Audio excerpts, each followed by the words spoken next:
Correct అండి, correct. మీరు అన్నట్టు బహుశా వాళ్ళు sleeper cells. Thank you so much అండి కాల్ చేసినందుకు. బహుశా వీళ్ళందరూ స్లీపర్ సెల్స్ అయ్యి ఉంటారు. వీళ్ళైతే భరతమాత బిడ్డలు అయితే కాదు. మా భరతమాత బిడ్డల్లో రకరకాల మతస్థులు ఉండొచ్చు, రకరకాల సంప్రదాయాలు పాటించే వాళ్ళు ఉండొచ్చు, భూభాగాలు రకరకాల రాష్ట్రాల్లో నివసించే వాళ్ళు ఉండొచ్చు. ఏ మతమైనా, ఏ సంప్రదాయమైనా, ఏ భాష అయినా, ఏ ప్రాంతమైనా మేమందరం భరతమాత ముద్దు బిడ్డలం. ఫస్ట్ మేము భరతమాత ముద్దు బిడ్డలం, ఆ తర్వాతే మాకు మతాలు సంప్రదాయాలు ఇవన్నీ. కానీ ఈ 3% మంది మాత్రం మా భారతదేశంలో ఉన్నవాళ్ళు కాదు. బహుశా వాళ్ళు స్లీపర్ సెల్స్ అని అనుకుంటూ ఉన్నాం. అందుకే మాకు డౌట్స్ వస్తున్నాయి. స్లీపర్ సెల్స్ ఎప్పుడో వచ్చి ఇక్కడ ఉన్న వాళ్ళు లేదా పాకిస్తాన్ ప్రేరేపితమైనటువంటి వాళ్ళు అయ్యుండి ఉండొచ్చు. భరతమాత బిడ్డలైతే కాదు. అందుకే మీ దేశానికి వెళ్ళిపోండి. ఒకవేళ యుద్ధ వాతావరణం కదా, ఎటు వెళ్ళాలో తెలియక ఎక్కడైనా దాక్కుని ఉండుంటే మా రజిత కాల్ చేస్తున్నారు తిరుపతి నుంచి, ఇంటర్మీడియట్ అంట. హలో చెప్పమ్మా. హలో చెప్పినా. నిజం చెప్పాలంటే అలాంటి వాళ్ళు తిరుపతిలో కూడా చాలా మంది ఉన్నారు అనుకుంటున్నాను అన్న. అంటే వాళ్ళు 3% పెట్టారంటే వాళ్ళకి ఎంత ధైర్యంగా వాళ్ళు ఓట్ చేసి ఉంటారు ఇంత పబ్లిక్ ప్లాట్ఫామ్ లో. అలాంటి వాళ్ళు మన ఇండియాలోనే ఇంకా చాలా మంది ఉంటారు. వాళ్ళందరినీ పట్టుకొని వాళ్ళ దేశానికి వాళ్ళకి పంపించేసి మనం ప్రశాంతంగా ఉండాలన్న, మన ఫుడ్ తింటూ మన గాలి పీల్చుకుంటూ ఇప్పుడు మన దేశంలో ఉండి వాళ్ళకి సపోర్ట్ చేస్తున్నారు. అంత ధైర్యం ఉంటే వాళ్ళ దేశంకి వెళ్ళి మనతో యుద్ధం చేయొచ్చు కదా. ఇక్కడి నుంచి ఎందుకు పిరికి వాళ్ళ బిహేవ్ చేస్తున్నారు వాళ్ళంతా. అవును, అదే బాధ. ఏకంగా 3% ఉన్నారు. ఆ 3% పబ్లిక్ ప్లాట్ఫామ్లో ఓటింగ్లో పాల్గొని పాకిస్తాన్కి జై కొడుతున్నారంటే అసలు ఏమనిపిస్తోంది? ఏమనాలి వీళ్ళని అసలు నిజంగానే మన దేశంలో ఉండి ఇలా చేయడం చాలా తప్పన్న. కరెక్ట్. థ్యాంక్ యూ పూజిత అన్న. Poojitha, thank you Poojitha. Thank you అమ్మ కాల్ చేసి సపోర్ట్ చేసినందుకు, సపోర్ట్ తెలియజేసినందుకు. ఇదిగో వీళ్ళు భారత మాతాకి సపోర్ట్ చేస్తున్నాం, కానీ మిమ్మల్ని మీ దేశానికి కావాల్సిన సపోర్ట్ ఇస్తాం, సాయాన్ని చేస్తాం. ఈ 3% మంది ఎవరైతే ఉన్నారో మీరు మీ దేశం వెళ్ళిపోవటానికి కావాల్సిన సాయాన్ని అందిస్తాం. మరొకసారి చెప్తున్నాను, మేము భరతమాత బిడ్డలం. మాకు రకరకాల మతాలు ఉండొచ్చు, రకరకాల సంప్రదాయాలు ఉండొచ్చు, మాలో రకరకాల భాషలు ఉండొచ్చు, రకరకాల ప్రాంతాలు ఉండొచ్చు, రకరకాల రంగుల్లో ఉండొచ్చు. కానీ మేమందరం భరతమాత ముద్దు బిడ్డలం ఫస్ట్, ఆ తర్వాతే మా సంప్రదాయాలు ఏవైనా. కానీ ఈ 3% మంది మాత్రం మా భరతమాత బిడ్డలు కాదు. మీరు మీ దేశానికి వెళ్ళిపోవచ్చు. మీ దేశానికి వెళ్ళిపోవడానికి ఏమైనా భయం ఉంటే, అయ్యో యుద్ధంలో ఆగిపోయాం, వెళ్ళిపోమంటే ఆగిపోయాం, ఇక్కడే ఉండిపోయాం, ఇప్పుడు బయటకు వస్తే ఏమన్నా చేస్తారేమో భయం మీకుంటే మీరు ఏమీ భయపడాల్సిన అవసరం లేదు. మీకు కావాల్సిన ఏర్పాట్లన్నీ మా భరతమాత ముద్దు బిడ్డలు మీకు ఏర్పాటు చేస్తారు మీరు మీ దేశానికి వెళ్ళిపోవటానికి.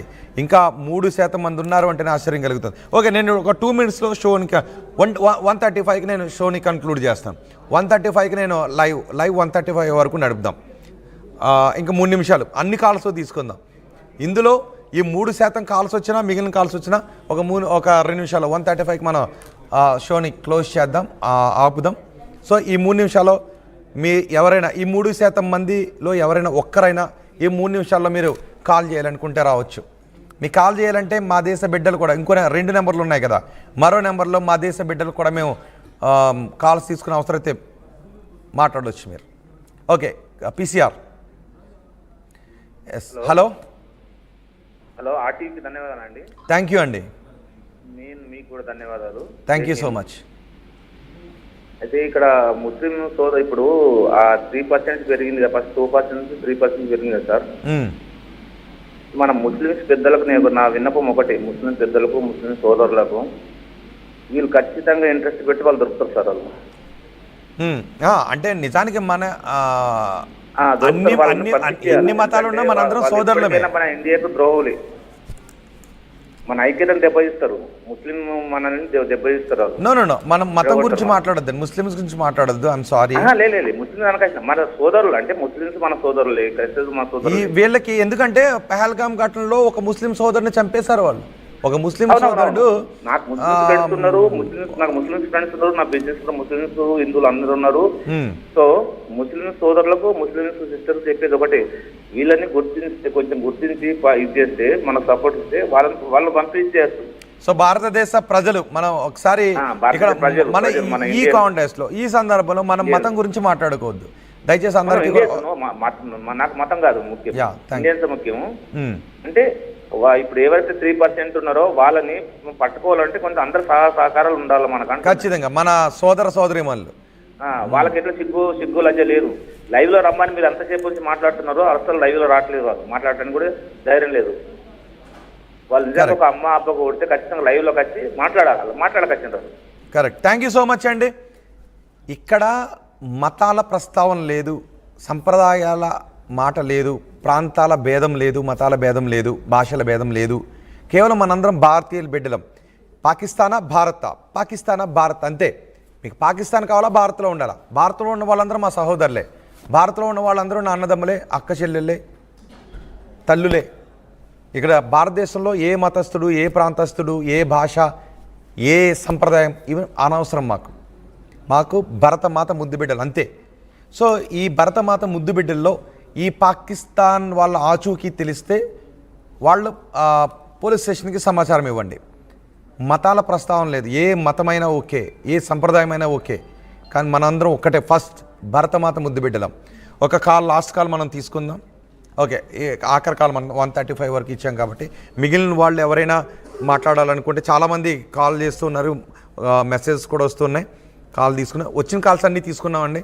ఓకే, ఆ కాల్ తీసుకుందాం. హలో అండి. హలో సార్, నమస్కారం. నా పేరు రాధాకృష్ణ శాస్త్రి, ఖమ్మం అండి. నమస్తే అండి రాధాకృష్ణ గారు. జై హింద్, జై భారత్. జై భారత్. జై భారత్, జై భరత మాతకి జై. లైవ్ కార్యక్రమం చూస్తున్నాను నేను. ఏంటంటే మన గాలి పీలుస్తూ, మన దగ్గర ఉంటూ, మనం పండించిన పంటను తింటూ, ఇటువంటి కార్యక్రమాలను నిర్వహిస్తున్నటువంటి ఆ యొక్క ఎవరైతే ఉన్నారో, ఆ మతోన్మాదం కలిగినటువంటి వాళ్ళు ఎవరైతే ఉన్నారో వాళ్ళందరినీ కూడా భారతదేశంలో లేకుండా మన ఎవరైతే ఉన్నారో వాళ్ళు కూడా మన వాళ్ళు సహాయం చేసి ఎక్కడెక్కడైతే ఉన్నారో వాళ్ళని వెతికి వాళ్ళ దేశానికి పంపించి చక్కగా అసలు వాళ్ళని ఇక్కడ లేకుండా చేసి మన భరతమాత రక్షణగా ఉండడానికి మా వంతు సహాయంగా ఉంటామని చెప్పి నేను అనుకుంటున్నానండి. థ్యాంక్ యూ సో మచ్ అండి. మీరు కూడా వాళ్ళని పాకిస్తాన్ పంపించడానికి, ఎవరైతే పాకిస్తాన్కి సపోర్ట్ చేస్తున్నారో, పాకిస్తాన్నే వాళ్ళ మాతృభూమి అని అనుకుంటున్నారో వాళ్ళు పాకిస్తాన్ వెళ్ళిపోవచ్చు. వాళ్ళకి కావాల్సిన సాయం అందిస్తాం. ఈ 3% మందిలో ఎవరైతే ఉన్నారో వాళ్ళ వివరాలు చెప్తే పాకిస్తాన్ పంపించడానికి కావాల్సిన సాయం ఏం చేస్తామని రాధాకృష్ణ అంటున్నారు. ఫైనల్ కాల్, ఒక్క కాల్ తీసుకుని మనం క్లోజ్ చేద్దాం. ఎందుకంటే మనం ఈ పెట్టింది, ఈ కాల్స్ని మనం తీసుకుందే 3% మందిలో ఎవరైనా వస్తారేమో అనే మనం ఈ కాల్స్ని ఇన్వైట్ చేసాం. సో మన సమయం ఇచ్చాం, ఆ సమయంలో ఎవరు రాలేదు. ఫైనల్ కాల్ మనం తీసుకుందాం. మిగిలిన వాళ్ళు చాలామంది కాల్ చేయాలనుకున్నారు కదా, ఐమ్ సారీ, ఎవరు కాల్స్ అయితే తీసుకోలేకపోయామో వాళ్ళు ఏమనుకోవద్దు. ఇంకొకసారి మళ్ళీ అందరితోనూ కాల్స్ తీసుకుందాం మరొక సందర్భంలో. అండ్ మెసేజ్ మాత్రం చేయండి. మీరు ఏమనుకుంటున్నారో మీ అభిప్రాయాన్ని మెసేజ్ మాత్రం చేయండి.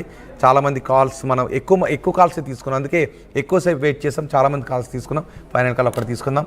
హలో సార్, నమస్తే అండి. నమస్తే అండి సార్, నేను చక్రవర్తి అండి, కాకినాడ నుంచి. చెప్పండి సార్. ఆ 3% పెట్టిన వాళ్ళు కూడా చాలా ఇదిగా ఉన్నారు. గవర్నమెంట్ అర్జెంట్గా ఇలాంటి వాళ్ళు ఎక్కడ ఉన్నారో వెంటనే వేరే వాళ్ళ దేశానికి పంపించేయాలండి. పంపిస్తే మనం ప్రశాంతంగా బతకచ్చు. దానికి మా వంతుగా మీ అందరూ కూడా ఏ సహాయం చేయాలన్నా వాళ్ళ దేశం నుంచి తరిమేయడానికి మేము అందరూ రెడీగా ఉన్నాం సార్. థ్యాంక్ యూ అండి, థ్యాంక్ యూ సో మచ్. మీ అభిప్రాయాన్ని కూడా తెలియజేసినందుకు. ఇది ఆ 3% మంది. ఆ 3% మంది మీకు పాకిస్తాన్ మీద ప్రేమ ఉంటే మా దేశం వదిలి వెళ్ళిపోండి. మిమ్మల్ని మా దేశ పౌరులు ఏమీ చేయరు. మీకు ఫ్లైట్ కావాలో, షిప్ కావాలో, ఆ ఫ్లైటో షిప్పో బుక్ చేసి మిమ్మల్ని పాకిస్తాన్ పంపించి మీకు మా కిసాన్, మా రైతు పండించినటువంటి పంటలో కొద్ది మీరు ఇచ్చి మిమ్మల్ని పంపించేయడానికి అవసరం. ఈ 3% మందికి, నేను సింధు జలాల గురించి మాట్లాడట్లేదు, ఈ 3% మందికి కావాలంటే వాటర్ క్యాన్స్లో నీళ్ళు ఇచ్చి, ఒక షిప్ ఇచ్చో, ఒక ఫ్లైట్ ఇచ్చో మీ దేశానికి పంపించేస్తాం. మీ వెళ్ళిపోవాలనుకుంటున్న వాళ్ళు, పాకిస్తాన్కి జిందాబాద్ కొట్టే వాళ్ళు ఎవరైనా ఉంటారండి అని. ఓకే, ఫైనల్గా ఒక మహిళ ఫోన్ చేశారు. ఫైనల్ కాల్ కాబట్టి మహిళ ఫోన్ చేశారు, తీసుకుందాం. హలో హలో, నమస్తే అండి. జై హింద్, జై భారత్ అండి. జై భారత్. నమస్తే అండి. ఇప్పుడు 3% మంది ఉన్నారు, 5% మంది ఉన్నారు, మనకి కరెక్ట్ కన్ఫర్మ్ గా కాకుండా ఎంతమంది అయితే పాకిస్తాన్ కి సపోర్ట్ చేస్తున్నారో వాళ్ళందరినీ పహల్గామ్ లో మన పిల్లల్ని ఎట్లయితే చేసి, ఒక భర్తకి ఒక భార్య, భార్యకి భర్త, తల్లికి కొడుకి ఎటువంటి ఇది లేకుండా చేశారో వాళ్ళని కూడా ఆ విధంగానే చేసి పంపించాలండి ఇక్కడి నుంచి. ఎందుకంటే ఎంత బాధాకరమైందండి. అవును, అంత మారణ హోమం చేసిన తర్వాత మన దేశ ఇంకా ఇబ్బంది పడుతున్నాము, ఆలోచించాలి కదండి. వాళ్ళు ఎంత ఏడుస్తున్నారండి. ఇంకా వాళ్ళు జై పాకిస్తాన్ ఏంటండి, మన తిండి తినుకుంటూ మన గాలి పీల్చుకుంటూ ఉండకూడదండి. వాళ్ళు అసలు ఇక్కడ ఉండకూడదు. ఆ పాకిస్తాన్కి ఆ ముస్లిమ్స్ అనే వాళ్ళు ఉండకూడదండి. మన దగ్గర పాకిస్తాన్కి సపోర్ట్ చేసే వాళ్ళే ఉండకూడదు. అవునండి, మనం మతాల గురించి కాదు, పాకిస్తాన్కి సపోర్ట్ చేసే వాళ్ళే ఉండొద్దు అంతే. ఉండొద్దు, అస్సలు ఉండొద్దు.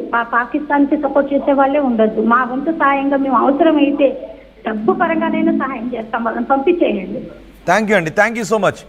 మొత్తానికి మా దేశానికి మా భరతమాత బిడ్డలు, మా భరతమాత బిడ్డలుగా అనేక మతస్థులు ఉన్నారు. హిందూ, ముస్లిం, క్రిస్టియన్, బుద్ధిస్ట్, ఎన్నో మతస్థులు ఉన్నారు. మేమందరం ఒక్కటే, హిందూ ముస్లిం భాయి భాయ్. హిందూ, ముస్లిం, క్రిస్టియన్, బుద్ధిస్ట్, ఎన్ని మతాలు ఉన్నప్పటికీ కూడా మేమందరం భరతమాత బిడ్డలం. మా మధ్యన చీలిక పెట్టడానికి పాకిస్తాన్ నుంచి వచ్చి మీరు ఏ విద్వేషాలు రెచ్చగొడదాం అనుకున్నా మా వాళ్ళు రెచ్చిపోరు. అందుకే భారతదేశంలో మతాలకు అతీతంగా ఈ పాకిస్తాన్కి మతం వేరే వాళ్ళు, ఈ ఉగ్రవాదులకు వేరే మతం. మా భారతదేశంలో ఉన్న వాళ్ళంతా భరతమాత బిడ్డలు. మాకు ఎన్ని మతాలైనా ఉండనివ్వండి, ఎన్ని సంప్రదాయాలైనా ఉండనివ్వండి, ఎన్ని భాషలైనా ఉండనివ్వండి, ఎన్ని రంగుల్లోనైనా ఉండనివ్వండి, మేమంతా ఒక్కటే. ఎన్ని మతాలున్నా మేమందరం అన్నదమ్ములమే. మాకు మత భేదాలు లేవు. కానీ మత విద్వేషాలు సృష్టించాలి అనుకుంటున్న పాకిస్తాన్కి సపోర్ట్ చేసేవాళ్ళు మా దేశంలో ఉండొద్దు. అదిగో పాకిస్తాన్, రెండు ముక్కలుగా మారిపోయిన పాకిస్తాన్. అదిగో పాకిస్తాన్ నుంచి విడిపోయిన బలూచిస్తాన్ అసెంబ్లీని ఏర్పాటు చేసుకున్నారు. చూడండి ఒకసారి, అదిగో బలూచిస్తాన్ చిహ్నం. ఒకసారి పీసీఆర్ ఆ పాకిస్తాన్ బలూచిస్తాన్ అసెంబ్లీని, పార్లమెంట్ని ఏర్పాటు చేసుకున్నారు కదా, చూడండి ఒకసారి, అది చూపిద్దాం. ఇదిగో బలూచిస్తాన్, పాకిస్తాన్ నుంచి మేము విడిపోతున్నాము అని చెప్పుకుంటున్నటువంటి ప్రాంతం రెడ్ కలర్లో కనిపిస్తోంది. మేము చెప్పేది అదే, మా దేశంలో మాకు మత విభేదాలు లేవు. హిందూ అయినా, ముస్లిం అయినా, క్రిస్టియన్ అయినా, ఎవరైనా మేమందరం అన్నదమ్ములం, మేమందరం భరతమాత బిడ్డలం. కానీ పాకిస్తాన్కి జై కొట్టే వాళ్ళు ఎవరైనా ఉంటే వాళ్ళ దేశం ఆ దేశానికి వెళ్ళిపోయిన వాళ్ళు ఎవరైనా కావచ్చు. మా దేశంలో హిందూ, ముస్లిం, క్రిస్టియన్ అందరూ కూడా మతాలకు అతీతంగా మేము కలిసి ఉంటాం, అన్నదమ్ముల్లా కలిసి ఉంటాం. ఫస్ట్ మేము భరతమాత బిడ్డలమే. అదిగో చూడండి ఒకసారి, అదే పార్లమెంట్. ఇప్పుడు మీరు ఆర్టీవీ స్క్రీన్ పైన చూస్తున్నది పాకిస్తాన్ నుంచి విడిపోయిన బలూచిస్తాన్ ఏర్పాటు చేసుకున్న పార్లమెంట్ అని వాళ్ళు ఈ పార్లమెంట్ భవనానికి సంబంధించి సోషల్ మీడియాలో పోస్టులు చేశారు. ఇప్పుడు ఐక్యరాజ్య సమితిని అడుగుతూ ఉన్నారు వాళ్ళు, మమ్మల్ని ఒక దేశంగా గుర్తించండి, మేము పాకిస్తాన్ నుంచి విడిపోయామని. మరి వాళ్ళే పాకిస్తాన్లో ఉన్న అంతమంది మాకు పాకిస్తాన్ వద్దు అంటుంటే భారతదేశంలో ఉన్న మీకేం కాలం వచ్చింది? పాకిస్తాన్కి జిందాబాద్ అని చెప్తూ ఉన్నారు ఈ 3% మంది. చూడండి ఒకసారి, ఆ బలూచిస్తాన్ చూసి నేర్చుకోండి కదా. బలూచిస్తాన్ ఏమంటుంది, మాకు ఈ పాకిస్తానే వద్దు, భారతే మాకు ముద్దు, భారత సహాయం చేయండి, మేము సెపరేట్గా ఉంటామని అంటుంది. కానీ మనం కొన్ని అంతర్జాతీయ సమాజానికి నిబంధనలకు మనం కట్టుబడి ఉంటాం కదా. కాబట్టి అంత యుఎన్ఓ ఏం చేస్తుందో మనం చూద్దాం. అదిగో అదే కుర్చీలు అన్నీ వేస్తున్నాయి కదా, బెంచెస్ అన్నీ వేస్తున్నాయి. స్పీకర్ కోసం, అధ్యక్షుడి కోసం కూడా, స్పీకర్ కోసం కూడా అక్కడ ఏర్పాటు చేస్తుంది. ఆ స్పీకర్ వెనుక బలూచిస్తాన్ జాతీయ జెండాను ఏర్పాటు చేశారు. అదిగో పైన బలూచిస్తాన్ అని కనబడుతుంది కదా, అది బలూచిస్తాన్ పార్లమెంట్. బలూచిస్తాన్ విడిపోయామని చెప్తున్నారు. ఈ క్షణంతో మేము పాకిస్తాన్ నుంచి విడిపోయామని బలూచిస్తాన్ చెప్తూ ఉంది. మరి ఈ 3% మందికి, భారతదేశంలో ఉన్న ఈ 3% మందికి